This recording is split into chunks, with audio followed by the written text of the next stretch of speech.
Woo! So everybody, welcome here to Tropical Nomad. We're here, episode 504. We are late. I do apologize. It was raining outside. We had to relocate inside and obviously make sure that the crowd that are here were acquainted. But without further ado, let me give you a bit of insight into tonight's episode. So as you know, it's 504. Tonight, we have brother Mark Feldman, which we're going to give a little bit of insight into. And tonight is the mindset behind lasting success with Mark Feldman. So investor and entrepreneur. Mark is an investor and entrepreneur, I've just said that, with 30 plus years in capital markets, private deals, and business building. With roots in fine art and disciplined professional training, Mark blends analytical intelligence with human-centric leadership, conscious decision-making, and long-term strategic thinking. What I love was that's too much for one person. I know, but there's still more. But we're halfway through. So 3 takeaways from tonight. Negotiation that builds trust, not pressure. How investors really think.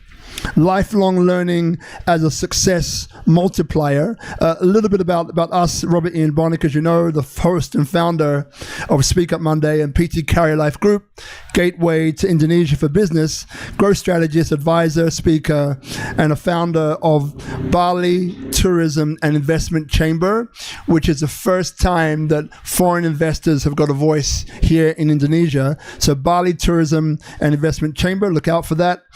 We've been recognized by the Ministry of Tourism and Creative Economy of Indonesia, Forbes Business Council, the founding Bali, which is known as Founders Institute, Startup Grind, and named as the #1 change maker here in Indonesia. So round of applause again, everybody, for that very long intro.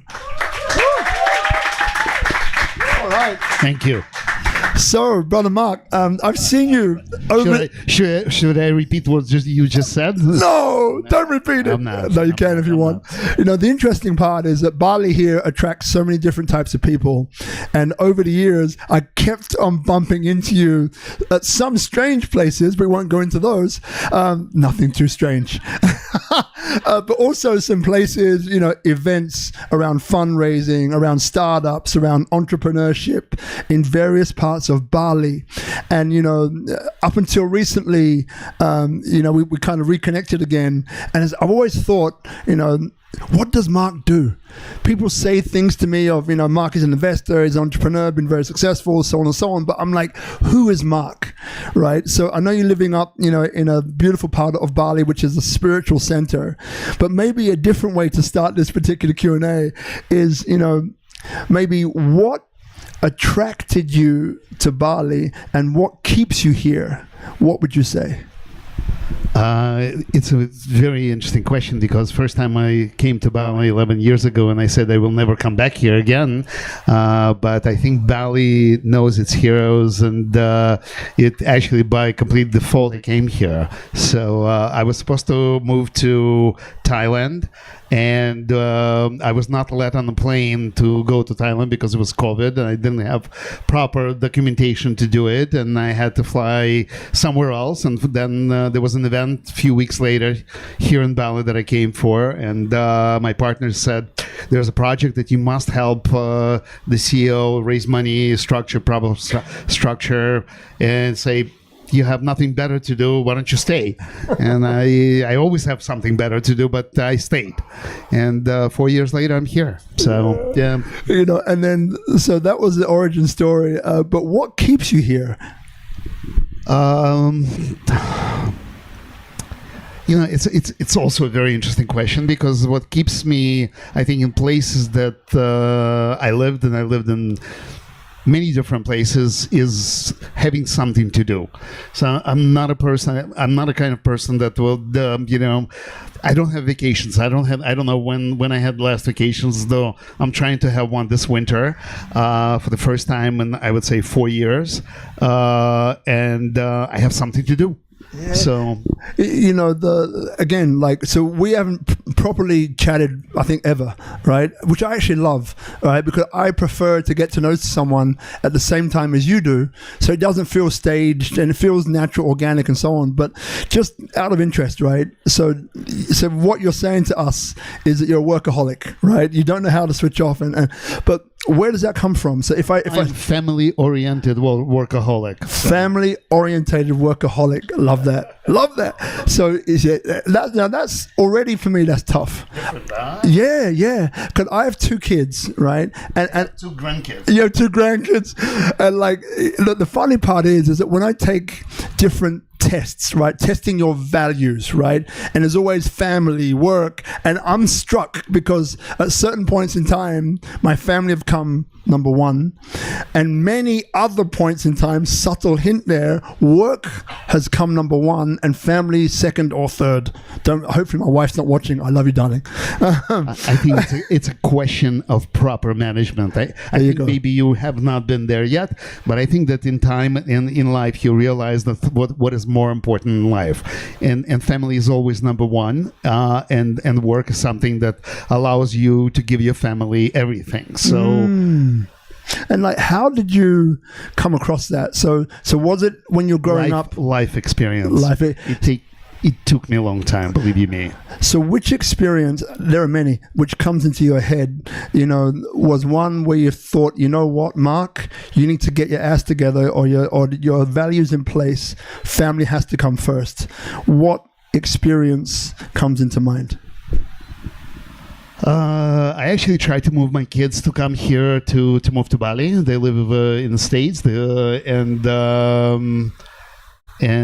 I bought them tickets and flew them here, and they stayed here for a month, and then they decided to leave. And I think that this was a few years ago, and I think that lack of attention that I gave to them when they were here, and this just happened really recently, not that long ago, actually taught me to say, look, I'm not spending enough time with my family. This is something that you can never make up. Okay? And this is something to draw me to say, now stop. Family number 1, pay more attention, more calls, more communication, more support, and you know, that made me realize, and it took a very long time, many years. So unfortunately, many years, and now trying to have our own kids still. Just who here is a parent? Just raise your hands, and just a quick straw poll. Do you find it easy or difficult to balance the family and the work life? Say easy or difficult. Shout it.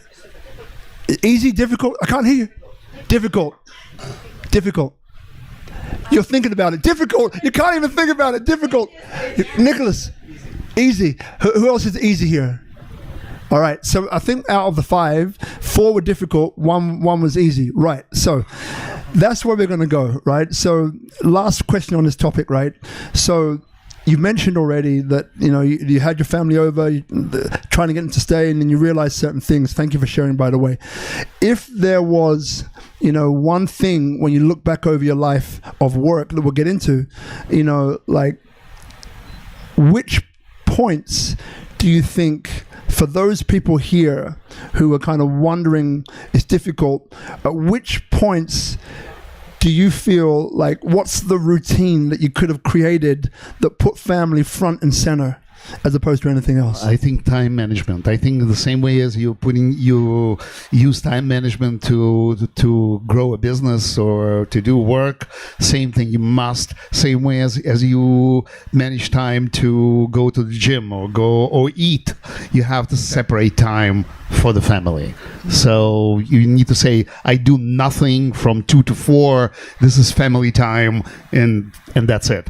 And I know it's difficult, and maybe it's not something you do every day, but you have to have family time.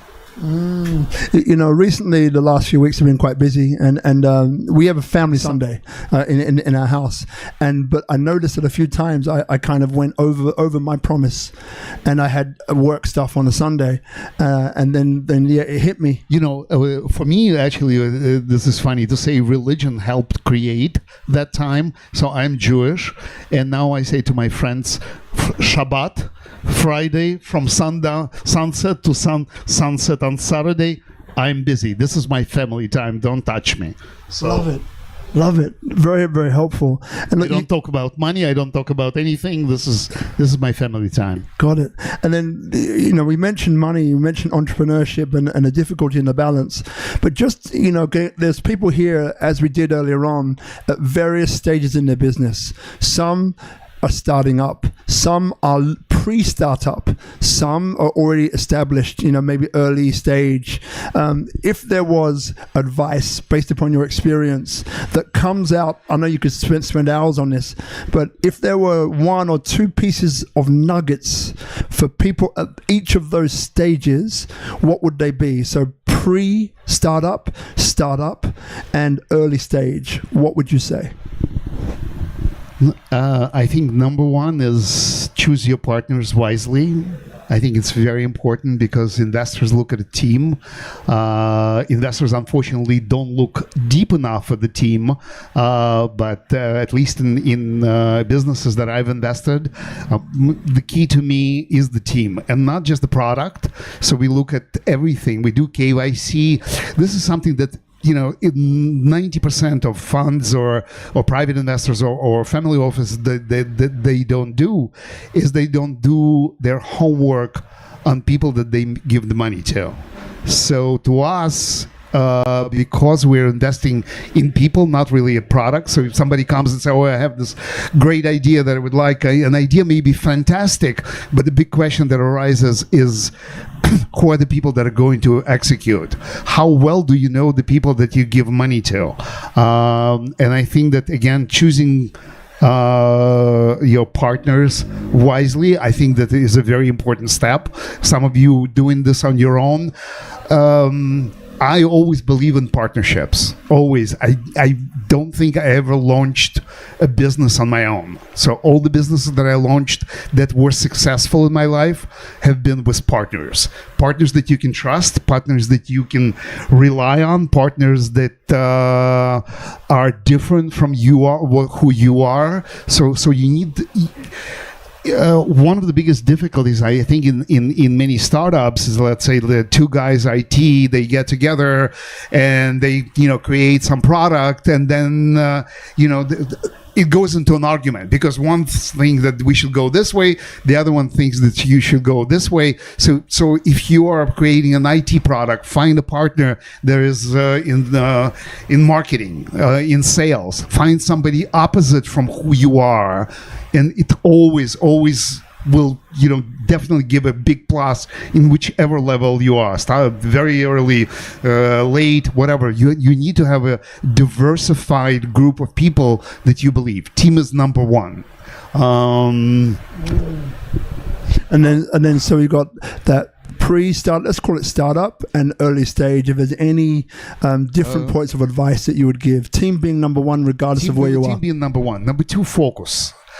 So people create a product and they say, oh, it's a great product, but we can also do this, and we can do this, and with this product we can do like multiple different things. Investors want to see you 100% focus on something that you truly believe in, and this is very, very important. Got it. And I mean, because there are people here, and this is the question that was often asked in the past, right? So when they're doing a pitch, because at some point, be it informal, formal, you need to ask someone for money, if that's the way you want to go. So when you hear someone's pitch, what maybe three things are you listening in for? You've mentioned team, so let's grab that one from the list. But three other things which you feel are crucial for any successful pitch. Now, I think that number one, if you don't think you can deliver a great pitch, don't do it. Find somebody, a partner, find somebody, a salesperson, find somebody that can deliver a great pitch. This is very important because many times I've had people going, well, you know, this is really good. Well, we have a great product. You know, people, you need to be clear, precise, goals, roadmap, partners, and where do you see yourself in the future? And then for you personally, being here in Bali, I'm not sure how much you've done here. What is it that, again, Bali is full.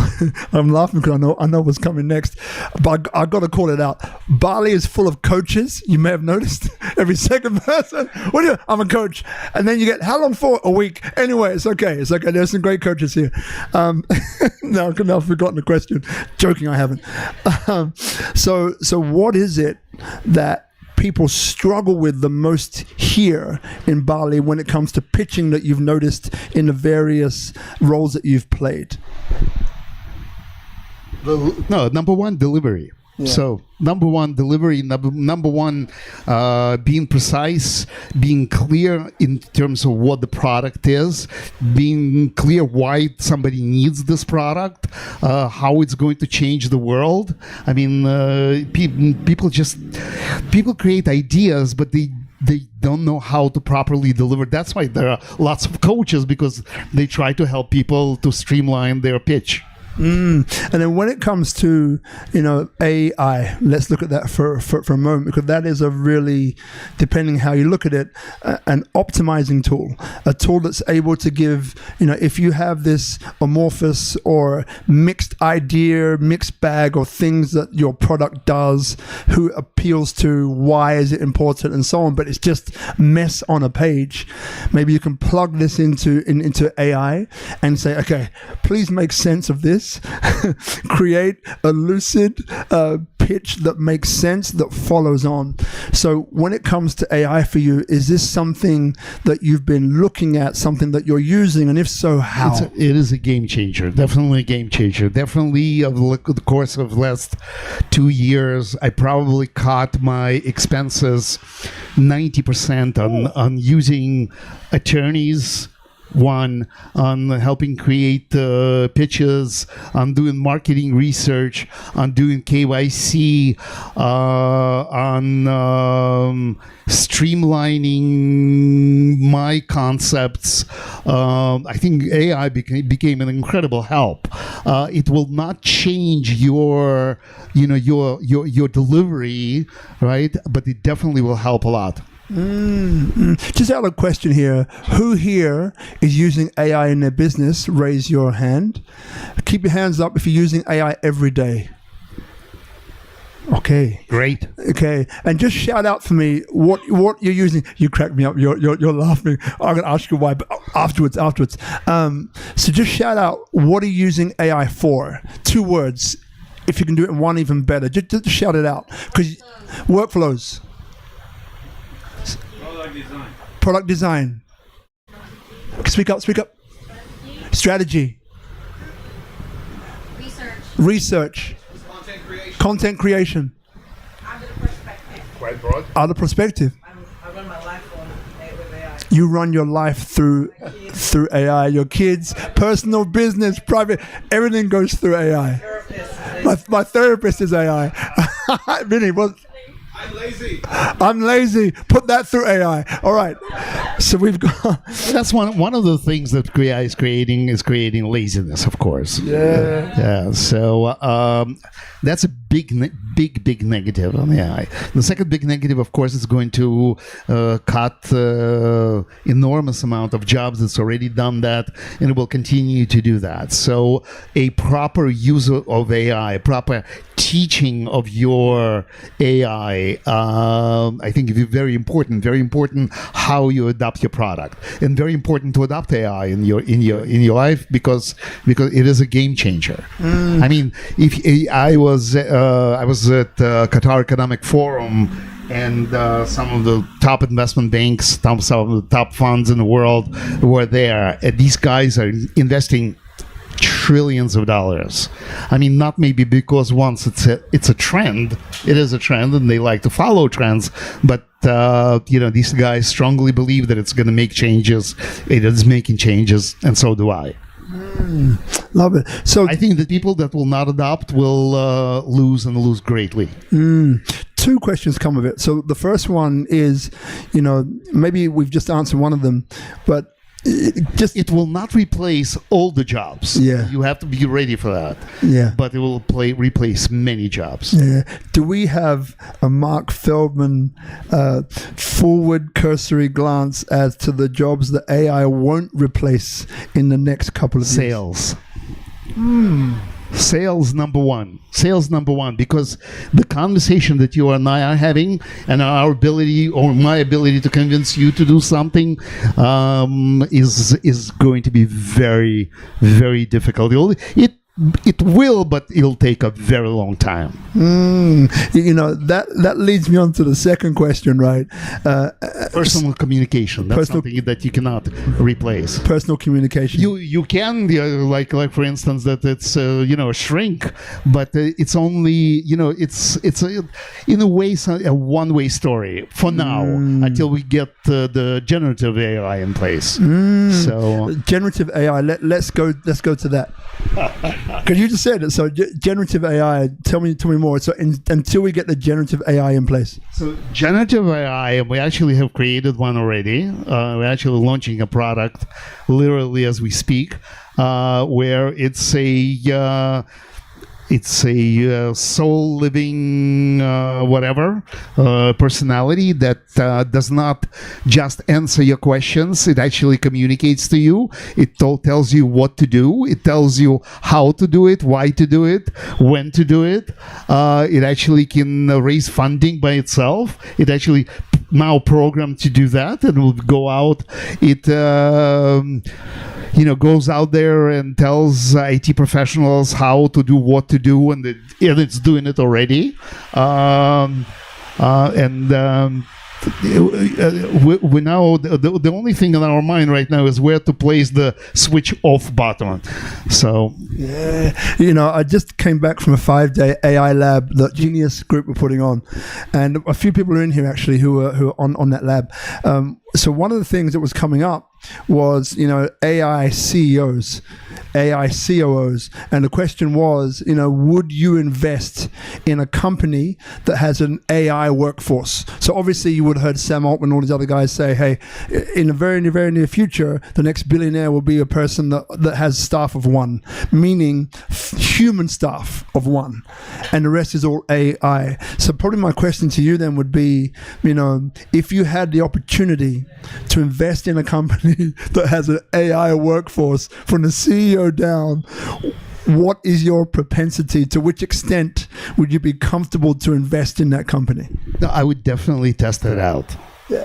Definitely would test it out. Yeah. Now, would I say that I would commit a significant capital to it? No, but definitely would test. I am actually testing it out now because it's called Eon that we created actually could play that role. Wow, love it. So this goes back to an earlier question that didn't ask, but I'm going to ask it now.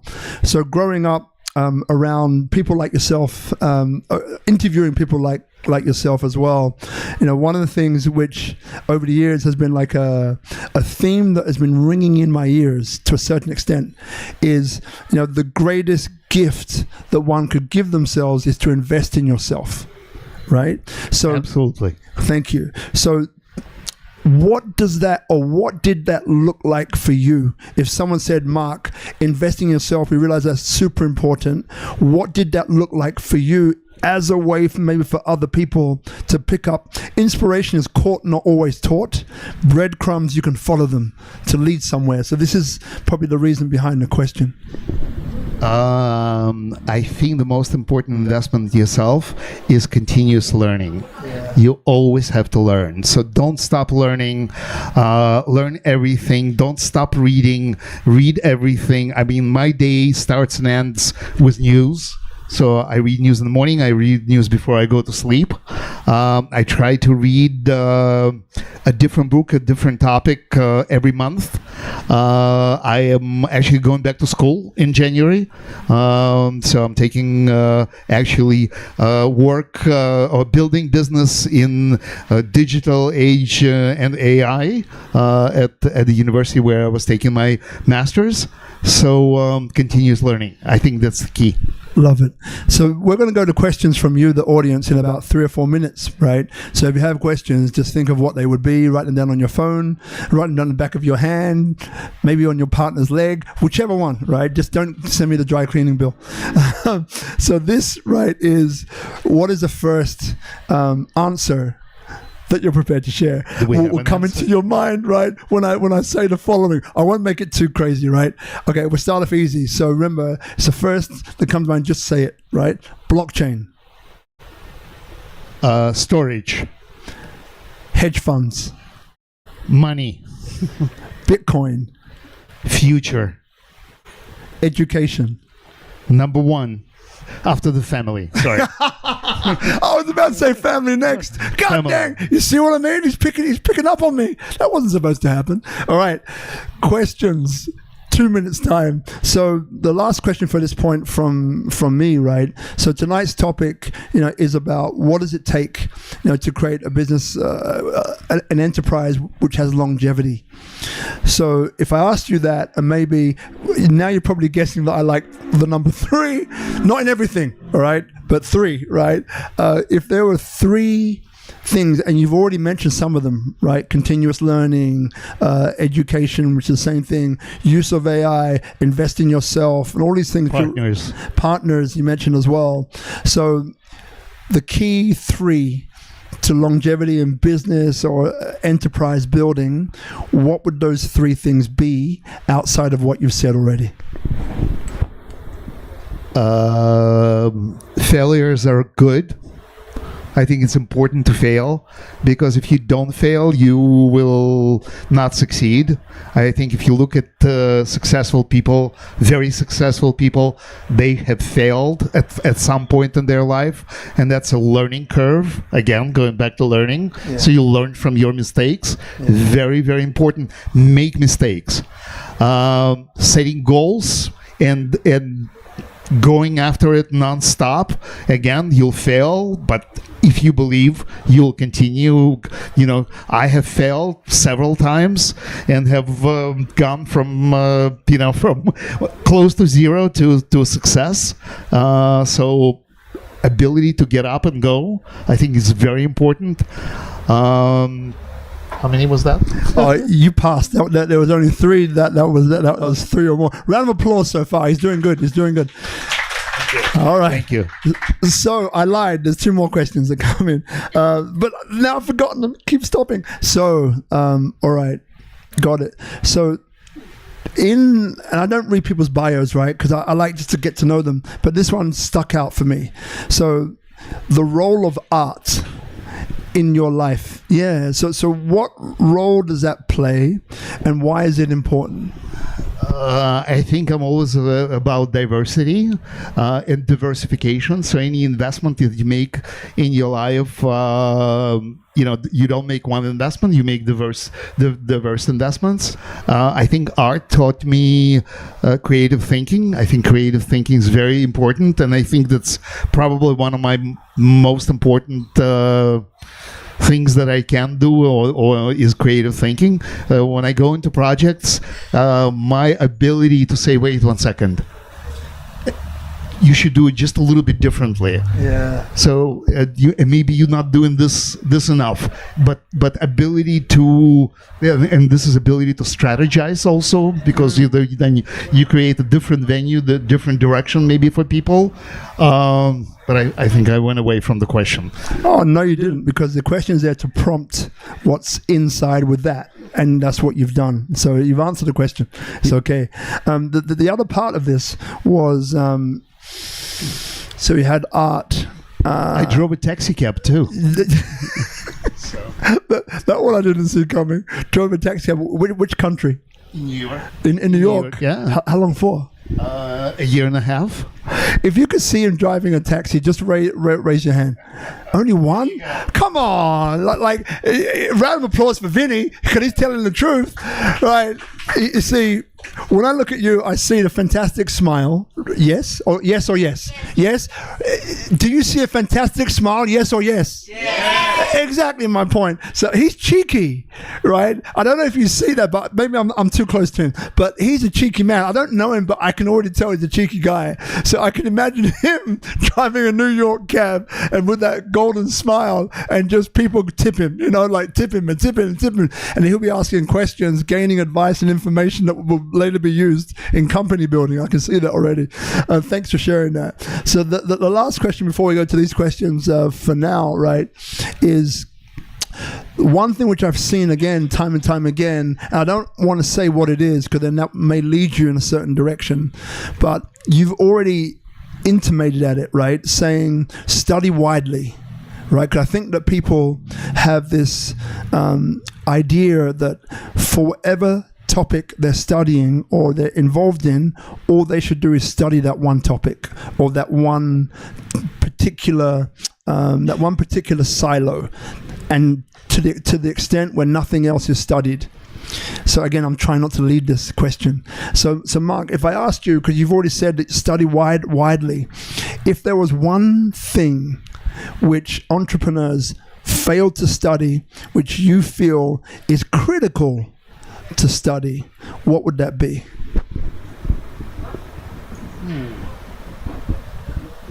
Very good question. I don't have a ready answer, but you know what? I think that people need to, in order to be, well, first of all, negotiations. I think is the key. Negotiations the key, and my let's call it study or my approach to negotiations, where it came from, is storytelling. So I think the best salesman is a great storyteller. So I think that part of, like, here, quite a few people that have family, here quite a few people that have kids, read a book to kid out loud. Read stories out loud, because I think that the best salesman is the best storyteller. My mother did it. Huh? My mother did it every evening. So you're next.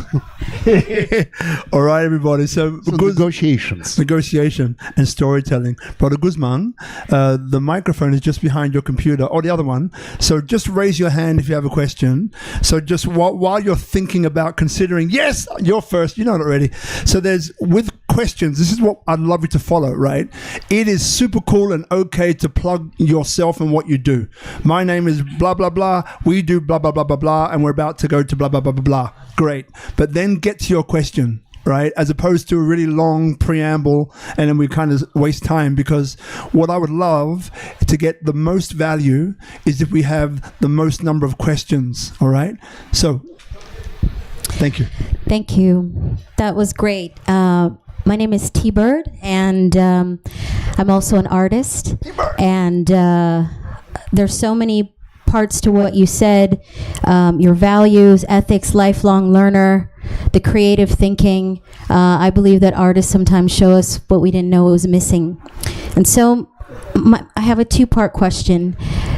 People like you who fund and have this leadership, care about the world background, where do you see the trends going? Like, people like you, what's being funded? What kind of projects are you looking to fund? And then the second part of my question is you're developing this new product or things that you're looking for. Who do you look for to partner with now in terms of looking at where the world is going based on your values, based on family and education is number one? Where are we going? And people like you, what are they looking for so that we can, many of us who are developing our projects, know how to reach out and connect? Okay. Number one, I think people care about the world more and more and more, and people care about the ecology. People care about culture, and I think people care about health. I think we're becoming much more healthy. I think it's progress in large focuses on it. Things that I look at besides the strategy, let's say the development strategy, the construction that we do here on Bali, the fund that we're about to launch next year, also investing in real estate. So my focus as of late has been fully on real estate, but I do mentor and I do invest. I invest really on my whim. So same way as I invested in art, actually I started investing in art when I was 17, even maybe 16. I bought my first painting, and I invested in particular direction, particular type of painters. But then later in life, I invested in young artists. So I don't look for a particular trend in art or particular style of painting. I buy with my eyes. Okay, so and that I think is the same way in what I invest in as companies. So I cannot say that I invest in trends like AI or wellness or blockchain. I have invested in all these things, but the more as in a portfolio than whim. But as whim, I've invested in very different products, and it's just I need to believe in people that I invest in. Okay, the product can be great and everything, but to me, the person that I invest into people. I don't invest in products. So I think that's how the generation is changing as well. So investors starting to realize that. I mean, if you look back at it's actually have been a good year for investments. But if you look back maybe a year and a half ago, 90% of startups that started failed. Okay? And they failed not necessarily because of money, but because of people. I don't know if that answers your question, but... It helps so Microphone. By the way, don't switch it off. Yeah. Check. Yeah, there you go. So, by the way, people, with this microphone, hold it at the bottom, the one, because otherwise sometimes your finger inadvertently switches it off. Yeah. It was so helpful in the way that you answered it, because it was great. You come from all this experience, and it also sounded like an artist answering the question. And this is the last piece of it. You talked about the importance of storytelling. And so storytelling with also being able to deliver the pitch deck, clarity, knowing your goals. My question now is, as a storyteller, bringing in that grounded piece, now again with people like you, to bring that balance, or is it such a straight, direct kind of... Is storytelling direct? Storytelling is about creating excitement. Yes. Getting people to listen to you, to what it is that you're selling or presenting, or, yeah, so it's Guz, I think we got a battery problem today. Yeah, you're going to get it. Okay. So it's not just cut and dry. It's that magic of storytelling combined within that. Storytelling, absolutely. That's so great to hear. Thank you very much. Great to hear indeed. And another Scotsman in the house. If you pass the microphone behind you. Aye, indeed. One thing that comes up for me, which you know what the question's going to be, art. So who did you invest in earlier on? The older ones, and then who are the younger ones you invest? I'm just interested. Yeah. So Dali Miro was some of my first purchases. But there's a great story. There's a great failure story, actually. So great failure story. I was in university. I was in Parsons, studying Parsons, and I lived in probably one of the worst neighborhoods in Manhattan, it was a drug capital of the world, with the corner where my apartment was. And one of the guys that knew that I was a collector came to me, and he said, "Listen, there's this guy that he's drug addict, and he shoots heroin, but he makes these great paintings. When he needs another shot, you can buy a painting for $100 to $200. And so I went, and there was this great painting, little skulls, crosses, all kind of like different, like strange shapes, and I love the painting. And I don't remember, I paid something like $120. So this was my third year in school, and I placed that painting. The painting was in my apartment, and then when I graduated, I thought that I was going for a short stay in Europe with my girlfriend, but she was actually lived in Italy, and I stayed for a year. So somewhere like 4 or 5 months later, I said to my friends, "Look, do me a favor. I can't afford the paying for the apartment. I'm staying. So would you put stuff in the storage?" So they did, and I came back, and the painting was not there. And the painting was by a gentleman by the name of Basquiat. And his latest painting just sold at Christie's at $120 million. The moral of the story is where you live is important. Pick the worst area. Jean-Michel was an incredible painter. Wow. That was killed in the subway by police, and there was this big I remember that. thing that was made out of it, and he became a star, and the story goes on. What an amazing story. I love that. I love these stories. It's a New York story. So Lizette.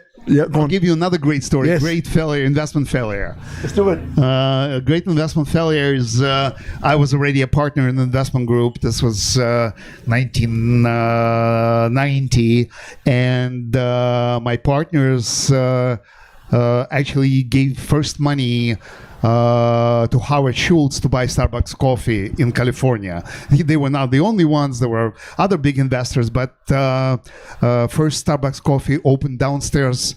First Starbucks coffee shop in New York opened downstairs of our office, and Howard Schultz was often visitor, and he actually wrote about my partners in his first book. And we underwrote the IPO for Starbucks coffee. And as a partner, I received or bought 20,000 shares at $20 a share, so $400,000 investment. And over a course of a few years, I sold it all, made money. Anybody guesses how much it's worth today? 30 years later. 20x. 200 million.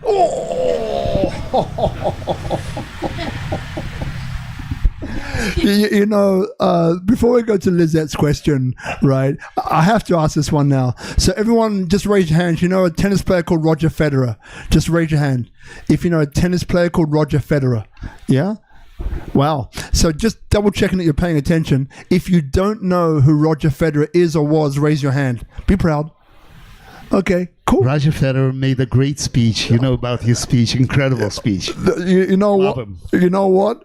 I'm going to let you tell it, because the question I got to ask you comes directly after that. So Roger Federer, just before Mark tells us about this example that he knows I'm thinking of, and again, this is not rehearsed in any shape or form. All of this comes off us two sitting here, which I love, right? And I think you do too. Tell the story. All right, fine. I'll tell the story. Fine. So Great story. Right. So Roger is one of the greatest tennis players of all time. Tennis players, right? Swiss, great, right? Now, he recently, a little while ago, retired from the game. And I'll paraphrase. But basically what he was saying was that being that he was known as being one of the best tennis players of all time, how many percentage of shots do you think that he won? So, my question to you, by show of hands, if it was 70% or above, remember he's one of the best tennis players in the world. If it was 70% or above, raise your hand. 80% or above, raise your hand. If he won 60% of the shots that he played, winners, raise your hand. About 60%, as if your hands go up.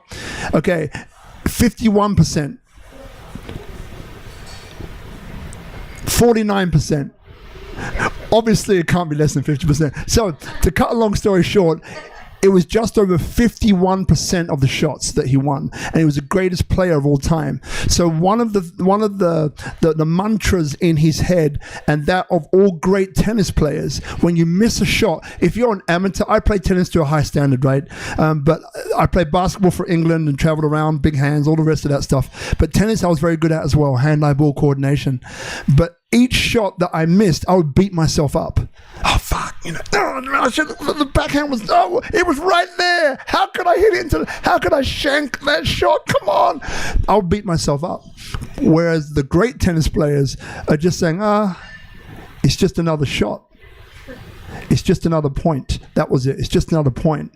So what he managed to do then was get himself in the zone of acknowledging that it's just another point. There'll be another one along straight after this. So don't sweat it. So then my question to Mark that he knows is coming from an investor perspective, because you've agreed and seen that you've made some mistakes, you've made some big wins, Basquiat. That story is going to stay with me for a while. So to which extent for you is that true, and why? If it is true. Absolutely true. Absolutely. That's what I was saying regarding managing expectation and managing, failures and winners. So you cannot have all the winners. You need to have failures in order to learn how to have winners in reality. This is the same story that he has told. So absolutely. Great tennis player, great investor. So question, Sister Lizette, you have the mic. Okay, I would like to follow up about what you said about negotiation. Of course, you've had a lot of them in the past. And if you could elaborate, what other tips would you give besides storytelling? If you're like in a business setting right now and you want to get something, like how would you negotiate? What other tips would you get besides storytelling to get what you want? Ask questions. So don't take no for an answer. Ask questions. People love to share. So like we are sharing right now, people love to share. People will tell you what they want. Ask them questions. This is very, very important. Ask questions and shut up. I think that's the very, very important point.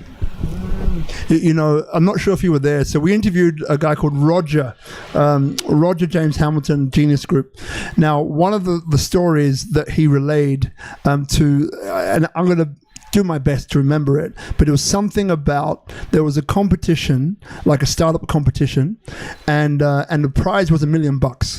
So you went in with your startup idea, and if you won it, $1 million would go to you to fund your startup idea, right? And he said to Roger, "I'm going to win." And he's like, "How do you know?" And was very, I'm going to win, and this is how I'm going to spend the money, right? But I'm going to win. Okay, and it's like, as we all have friends like this, we sometimes refer to it as being overconfident, right? Though I know a guy who actually wins every competition he enters. Another story for another day, called Phil, Lucky Phil. Anyway, so this guy made up his mind he's going to win.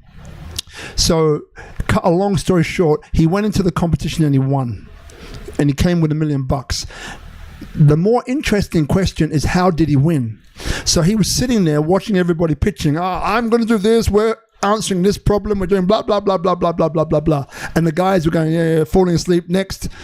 What he did is that he came in and asked questions. So he said, to the panel, so what do you find is the biggest problem with X, Y, or Z? Oh, it's this, and this. Okay, and what do you find out of that is the biggest struggle or challenge that you face? Well, it's that, and that. Well, being you have this, you have that, you have this. So what would be the answer for you? And they told him the answer. And This is Jordan Belfort. There you Jordan go. Belfort's strategy. There you go. Yeah. So then he goes, that's exactly what we're building. So in other words, he asked them for the answers which they gave up happily. Absolutely. And said, you know what? And just reiterated. It's going to do this, it's going to do that, it's going to do this, it's going to do that, it's going to do this, it's going to do that. That's what we're building. That's what we're doing. And he won the comment. And after I think he said to Roger, after he said, you know what? Now I'm really going to have to go and build it. So he had no clue how to build it. He just went in and asked questions. When he got the answers back, said, you know what, that's what we're doing. People want to share. People will give you answers to all your questions. So, and give you answers to what you should do next, or what you should ask people. Okay. Also, it's controlling the conversation, which is very, very important. If you are presenting properly, and you take a pause, right? It gives you time to think about what you're going to say next. And if you're presenting properly, if you're delivering, people want to hear what you want to say next, right? So, same, you delivered, shut up. Let them ask you a question. You give an answer, then you say, what about you? What do you think? What do you think would work best? What would work best for you? What are you looking for? This is, again, going back to, this is Jordan Belfort, if everybody remembers Wolf of Wall Street. I was one of them. And that's where I learned, is asking questions. You know, one of the other interesting points, right? I remember who taught me this. Maybe I learned, maybe it was channeled, who knows? But there's like 3 kinds of listening, 4, but I like 3, so let's say 3. One is listening to interrupt. Yeah. But what I think is this, right? We've all done that. And then the other one is listening while multitasking, which I don't want to get into too much trouble again, right? So women can multitask, all right? Men, but let's just put that to the side. But if you're focused on doing something else, and I'm talking to you, but I'm like, yeah, that's nice, yeah, of course, yeah. I'm not really paying attention. And the third type of listening is active listening. And active listening is I'm listening to what you're saying and what you're not saying. And that's how actually most of the time, that's why I didn't know what to ask him. But a few times he's gone, whoa. And because he's like, where did that one come from? It didn't come from me. All I'm doing is I'm listening to what he's saying or what he's not saying. And then, so it's through you, not from you. From you is I'm in my head. What should I ask him? Am I embarrassed? Are people listening? Are they falling asleep? Am I interesting? That's from you, which usually is not what you want to listen to so much. And then through is kind of being in the moment with the person and then listening, because ultimately, you know, when you make a friend, say, right, is it because you're talking and you don't stop, or is it because you're listening and they feel so comfortable with you and in your presence that they feel heard, they feel respected and appreciated? And therefore, just like I come and I shake your hand saying, hello, my name is blah, blah, blah, blah, blah, we are hardwired to give the hand back, right? Why? We don't have to. I don't even know you, but yet I do it. So this exchange, I find over the years, is really, really powerful. Number 4, by the way, is listening with your soul, which is another type of listening, and you'll get it because we're sentient, soulful beings. But Mark, just for you, going back to that one, you know, what other advantage or what other positive have come out of you being a great listener? No. I want to go back for a second. Go back. No. But also what's important is eye contact.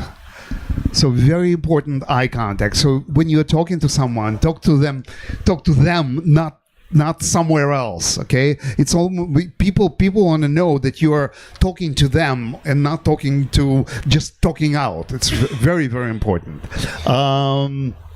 The other one, find something in common with people. Okay, find something that you can grab onto, something to connect. I don't know, yoga, something, travel. What's your next destination? Find something to connect. I used to make bets with people that in New York, I would just pick somebody out of the crowd. And I will go up to them and I will come back to you in 10 minutes and I'll tell you their whole life story. Love it. So test yourself. Also, go into a crowd. You know how they do in Japan? They put you in the middle of the street and they tell you have to speak out loud or tell stories or sing in the middle of the street. So to get away from that shyness, not to be shy, important. Wow. Wow. Any of you know here? Sorry. Don't. Sorry, no, but that was good. Stephen Bartlett, raise your hand if you know who that is. Stephen Bartlett. Everybody. Stephen Bartlett is the second largest podcaster by numbers in the world, with Joe Rogan being number one, I think, still. So when he was here recently in Bali, there were 2 gigs he did. I was involved in one of them, but the one in Nusa Dua, he was saying that embarrassment is the price of entry.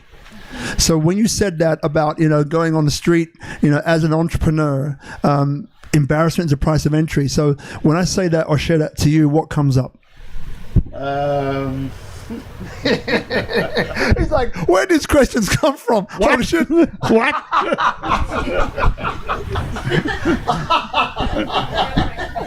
I don't know where the questions come from, by the way. They just come. I just go with it now. I used to think before, I can't ask that question, but now I'm like, what the heck, man? Just ask the damn question and see what comes up.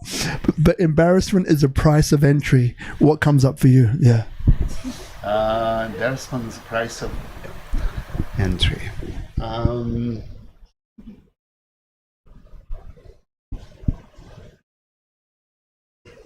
Enclosure, I don't know. Some it doesn't come up. It doesn't, because I very seldom get embarrassed, because I just try not to do things that could embarrass me.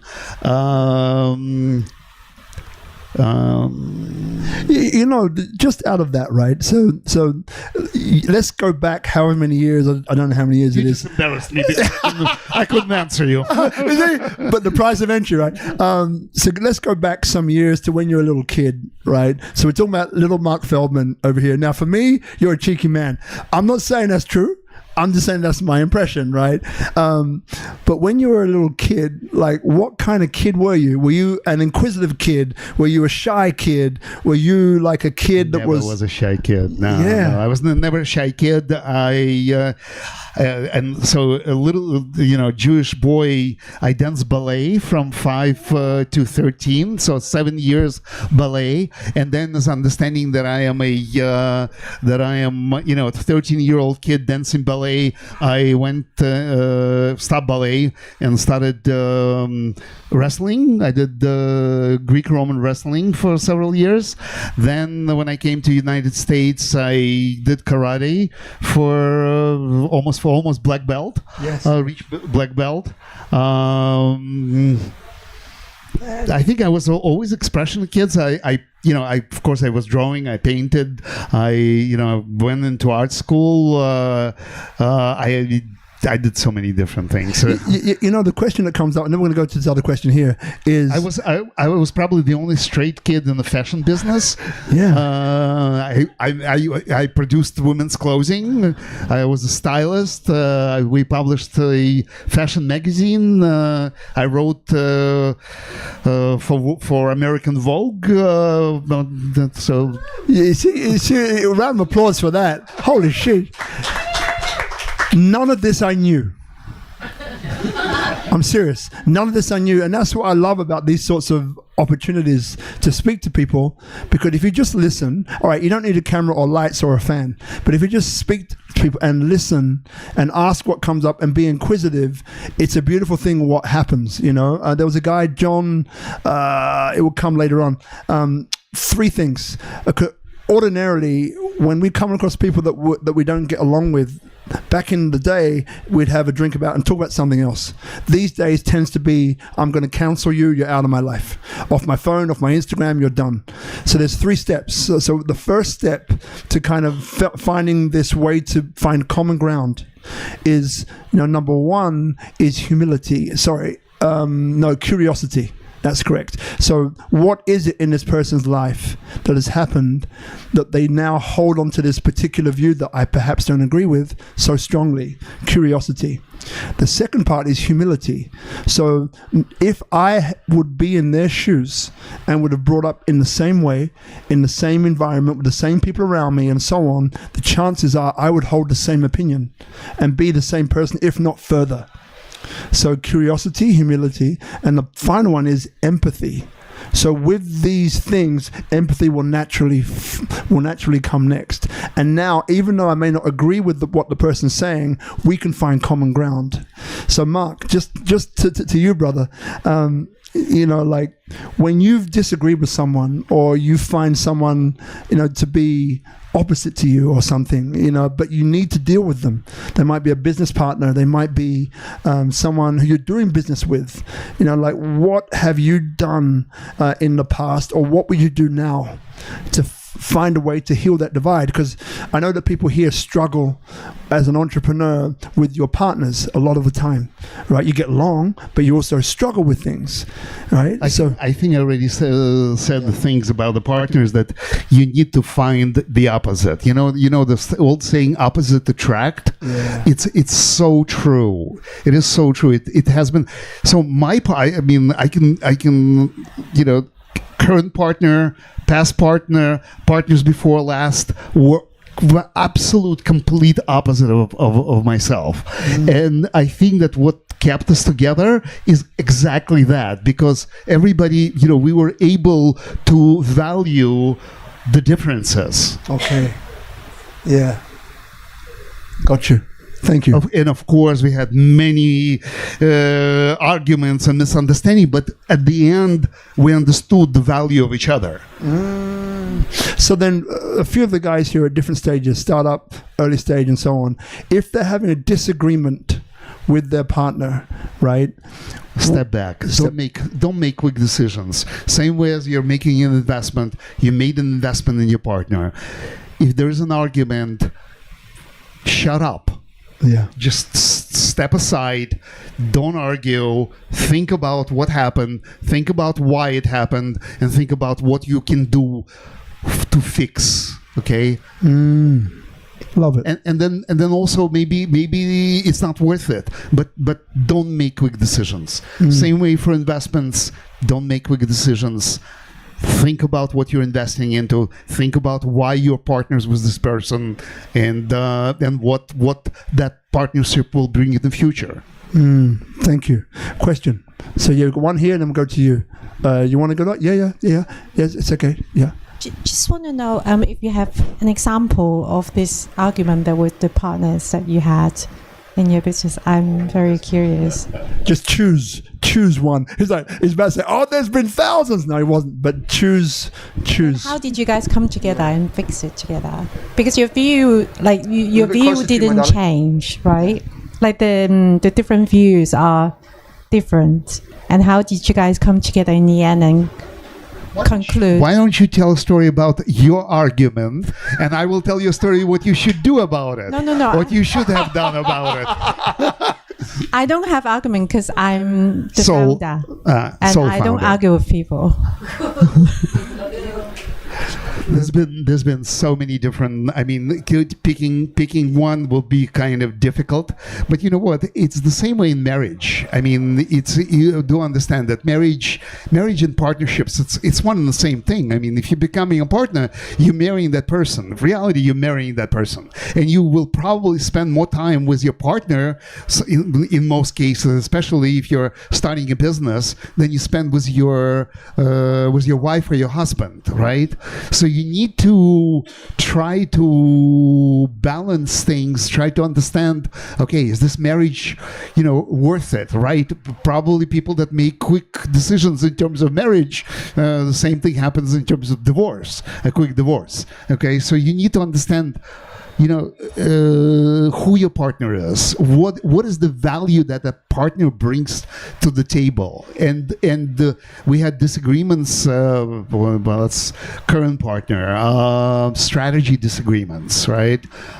Disagreements regarding HR, hiring particular people. I am very good in spotting right people in the business, and sometimes the partners don't agree, and I say, do me a favor, meet with this person, trust that person. I actually just saw a message from my partner regarding somebody that I would like to introduce you to him, and it will be very interesting to see what his thoughts are. But partnership is a marriage, and you need to deal with it like a marriage, right? Do you want to stay in that partnership? Do you want to stay in that marriage? People think that kids are a reason why people should stay in the marriage. That's not true. The same way in the business, if you created a product and you're selling a product, does that mean that because of that you should be partners? Right? Maybe it's time to replace yourself with somebody else, right? That could be one way also in dealing in partnerships, right? You weigh out and say, look, I don't think we're going the right strategy. Why don't we think about maybe hiring somebody that would actually, replace, not totally replace me, but replace me in things that we don't agree to. Unfortunately, you cannot do that in marriage, but hello, Sari. So, for you, Sari, do you have a question later? Yeah, okay, we'll do it after, but hold on to it. Yeah. So I'm going to embarrass myself now. I hate Price of entry. I hate microphones, so I'm going to try my best in here. Good. Thank you. So we talk about it. You gave advice on when talking to investors, what they look at. So choosing the right partner, team is number one, focus number two. So if I flip the scenario, and if you are looking for investors, what advice would you give on where to find them, who to choose, or how to choose the right investors to give you a pitch? Well, I think there are many ways to do it. Well, first of all, attending conferences is a great way to do it. So conferences that have focus on particular subject that you are, trying to sell or trying to raise money for. We're raising a fund. I just came back from Hong Kong. I was at a conference, and I loved it. It was great. I was able to speak to a lot of people that I think would be interested in my product. So that's one way. One of the great reasons of attending conferences is you get feedback. You get free feedback because you talk to people that are doing something similar to what you are doing, and you look at different products in your area. So you look at maybe something that I'm, preparing for that, investor attraction stage, right? To understand what is new, why people are doing something different. You ask questions, and it's a great sort of preparation stage. Then, standard mailing, LinkedIn, their abilities to buy lists of people, lists of funds, and you can separate them by particular industries or industry of focused. Obviously, how you present your product in the beginning. So you're doing a cold, mailing that people don't really like to respond to. You have one chance to make a first impression. So that's very important. Hiring people to take you on the road. So there are people that specialize in bringing you to investors. So potentially hiring somebody as a partner who knows how to do that, who knows how to speak, who has an experience in working with investors. I think also a good way. Thank you. Great. So we're going to go behind. We'll get into you, Sari. We'll get into you. So we've got a few questions here first. Yeah, brother. Yeah. You. No, you go. Yeah. It's okay. First of all, thank you for this event. It was great. Thank you, and thank you, Mark. Thank you. My question is a kind of personal question from you, Mark. What would you do in your difficult times, okay? And how do you recognize if it's a signal to quit, if it's a signal to switch between businesses, as Mark has had a lot of businesses, different kinds, or you should just keep your perseverance on the same goal or the same target? And what is your cope mechanism in these kind of hardships? Thank you.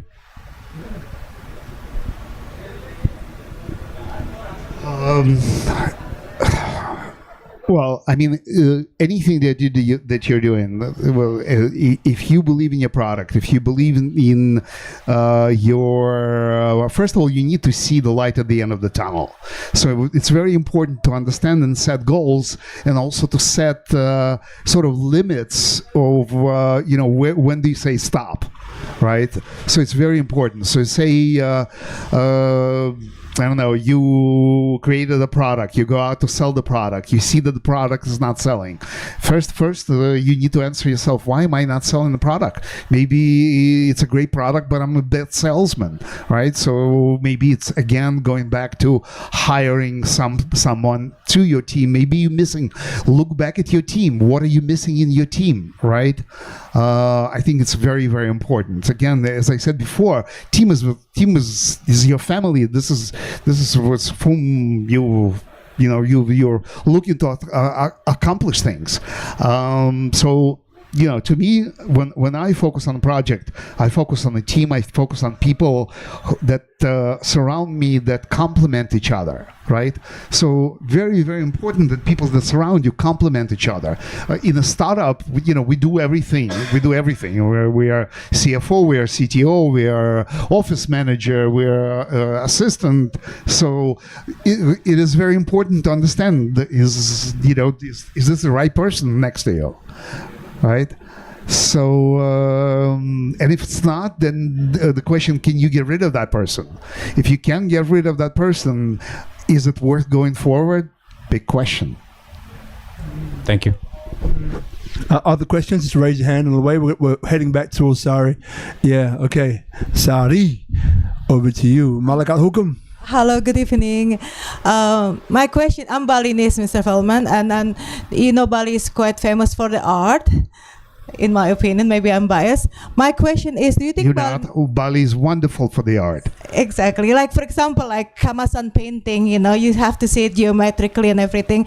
I'm just talking with my partner from Australia. He said, like, Aboriginals art have sought worldwide. Now, my question is, would Balinese art going to make it to Christie, Sotheby's, like something like that? I'm sure it already has. You just don't know about it. Well, I don't know about it either. Exactly. But I do know of galleries in Bali that actually sell Balinese or Indonesian paintings for $50,000, $60,000, $100,000. I don't know if you would like to take time and go to Tony Raka. Yeah, I know Tony Raka. Yeah. There are some expensive, very expensive painters that actually presented there. Sculptors, painters. Yeah. Any tips like for the Balinese artists, how their arts can be both Christie's and Sotheby's have offices in Jakarta. So go knock on the door. I work with one of them, yes. So. Okay, there you go. Well, you're answering your own questions. Okay, thank you. Thank you, Sister Sari.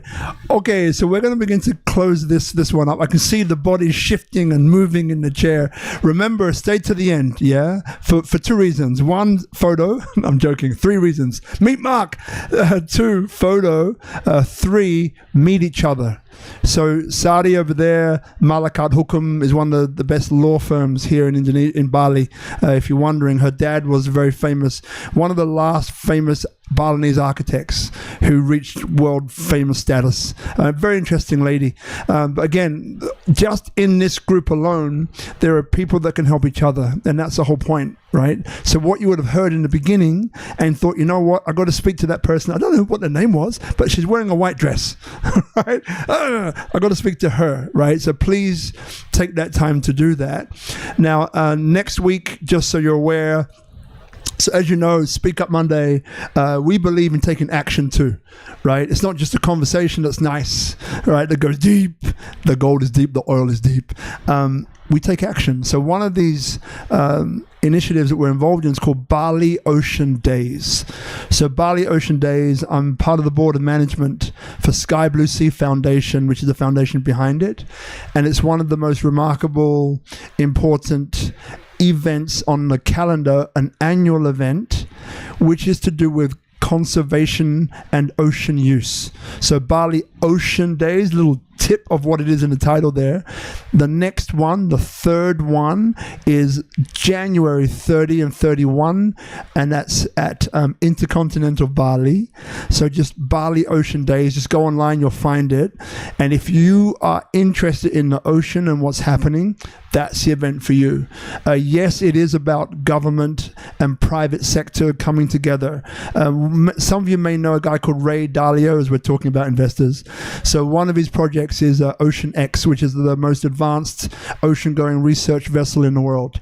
And Ocean X, we had a guy called Vincent Pierrebone, who's the CEO. He was talking at the last one. Great guy, great mission, what they're doing, and they're doing some phenomenal things for what concerns the oceans in the world. And for those of you who don't know, life started in the ocean. Everything ends up in the ocean. It's very, very important, right? So if you want to know more, Bali Ocean Days. Next week, we're going to have 2 of the other board management members, I think Pascal Philippe and Aisha Reynolds and myself. So that will be about that, like a preview. So if that interests you, please come. If it doesn't, please come. I'm joking. If it doesn't, it's okay. We'll see you in another week. There's a QR code around here somewhere where you can join the SpeakuP Monday group, be a part of it, join in, okay?